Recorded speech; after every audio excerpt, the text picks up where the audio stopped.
Movie recap night here. Life story of the youngest warrior of World War II called Soldier Boy. Spoilers ahead. Watch out and take care.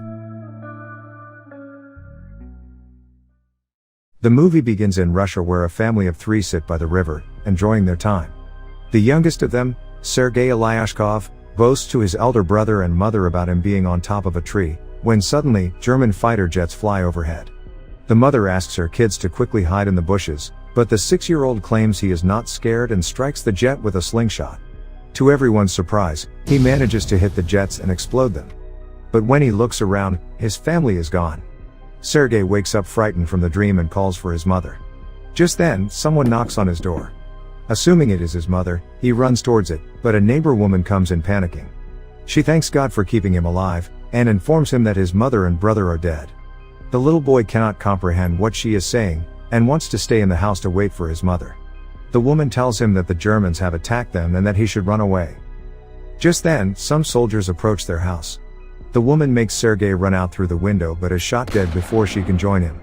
The little 6-year-old is now on his own, with no family and friends. As Sergei runs away from the house, he sees his whole neighborhood burning behind him.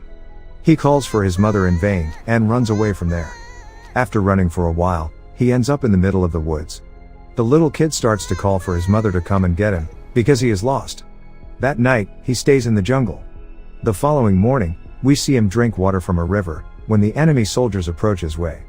Sergei, knowing that they are dangerous, quickly hides inside a tree's roots. He is startled when a snake comes nearby, but doesn't utter a word or run away. Sergei is more scared of the soldiers than of the snake. The soldiers eat by the river and go away, after which Sergei takes their leftover food and devours it for the night. However, by the end of the day, the little boy is exhausted. He hasn't had a proper meal in 2 days and has been walking with no destination. He falls down as he limps but doesn't stop walking. While on his way, he sees wild berries and devours them, but just then, an explosion occurs behind him, taking him by surprise. The boy gets dizzy and starts to hallucinate someone coming behind him. However, even in such conditions, he stands brave and tells the person he has a rifle and is not scared. He limps forward but falls unconscious after a while. While he is asleep, 2 soldiers approach him. The scene cuts to the Russian army base where Commander Kuznetsov waits for his patrol soldiers. They come in with the little kid who is injured and weak. When the soldiers claim they are on his side, the little boy opens up and introduces himself. The soldiers laugh when the kid shakes his hand with the commander, suggesting he introduce himself too. The soldiers feel affectionate with the little kid, and circle him around. They make him drink water and feed him. Even the otherwise cold commander takes care of the kid. A nurse named Katya dresses Sergei's wounds, and is charmed by his personality too. The kid asks her to draw a tank on his wounds, because he wants to be a soldier when he grows up. Even the injured soldiers talk to the kid, and feel lighter. Sergei is fascinated with the commander's gun and his badge. The commander too answers all the little boy's questions, and lets him play with his honorary pistol after taking the bullets out. Sergei shows him the tank drawn on his stomach, and boasts about being a soldier himself. The boy is healing very quickly. The nurse Katya asks the commander to let the boy stay with the battalion, but he disagrees, claiming that it won't be safe. He wants to send Sergei to an orphanage. The soldiers spend all their free time with Sergei. He is visited by many throughout the day. They bring him food sent by their families from afar, and even let him play with their binoculars. One day, a soldier goes to the commander to ask him to let the boy stay with the battalion. The soldiers have grown a close connection with the kid, and think of him as their own. His presence takes the weight of war off their chest. However, the commander is adamant about sending the boy to the orphanage, for his own safety. The following day, the enemies attack, and many soldiers are hurt. A vehicle comes to fetch Sergei to take him to the orphanage. The commander breaks the news to the kid, and gives him a wooden honorary pistol as a gift. The boy in turn hugs him, claiming that he is scared for the commander's safety. The commander melts in his embrace, and changes his mind. He asks Sergei to stay with the soldiers as his son. That night, the soldiers look for little soldier clothes for the little boy. They are over the moon to have Sergei stay with them. The commander wakes Sergei up and gives him the clothes. He wears them and runs around, looking like a real soldier. The others start calling him their little soldier boy. As the kid runs around, the Germans launch an air attack on the battalion. The soldiers quickly take Sergei to a safe place and fight the others. The number of injured soldiers grows rapidly. Sergei wants to make himself useful, so he brings water to thirsty soldiers. One of them asks him to read a letter sent by his family because he has a bandage over his eyes. The little boy wants to help, but doesn't know how to read. He takes the letter and starts making up the things written on it, claiming that the soldier's cow is safe back home. When the soldier says he doesn't have a cow, the others tell him to go along with the story and laugh.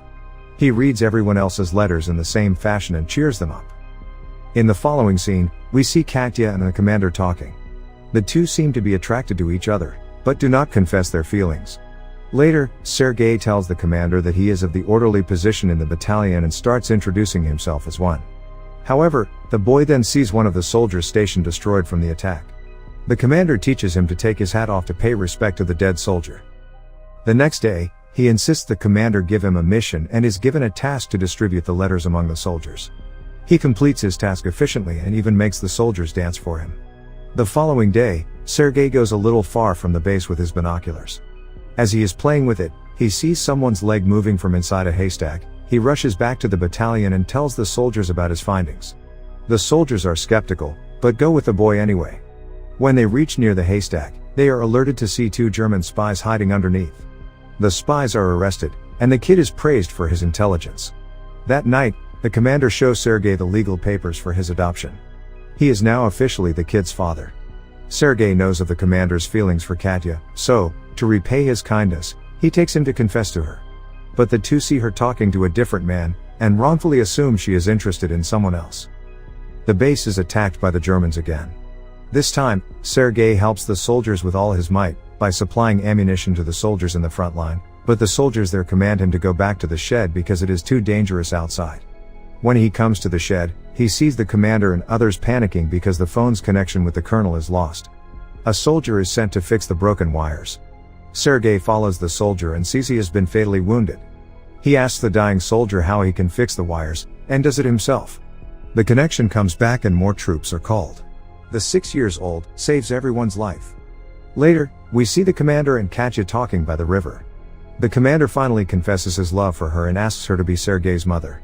Katya is over the moon, but before she can say anything, a soldier approaches them and gives the commander a letter, saying they have been dispatched from the base. The following day, all the soldiers leave for their new base along with Sergei. However, on their way, they come across a minefield that blows off some of their vehicles. The commander is hurt while the group's orderly, who Sergei was close with, dies in the explosion. He cries and hugs the commander. They carry the injured ones with them and continue their journey to their new base. When they finally reach the other base, they meet the commander's leader, the general. He too is impressed by the kid's ambition, and congratulates the commander for having such a smart kid. The following day, their division is awarded a guard's banner, and so is the boy. He promises to save his country when the general gives him his badge. One night, their base is attacked brutally, and the commander is trapped under the ruins. Sergei cries for his father and tries to save him. He calls the other soldiers, who finally bring the commander out. The next day, Sergei approaches an injured commander. His hands were hurt while trying to save the commander. The kid is now an inseparable part of the team. He doesn't have a family beside them, and moves wherever they go in the war. The movie ends as the regiment is seen moving to another base. A voice in the background narrates that he even took part in the Stalingrad battle, and reached Poland with the soldiers. He is currently known as the world's youngest soldier ever, and the legendary story of his bravery is now spread for the whole world to hear. Subscribe for more videos like this, turn on notifications, and leave a like to help the channel out.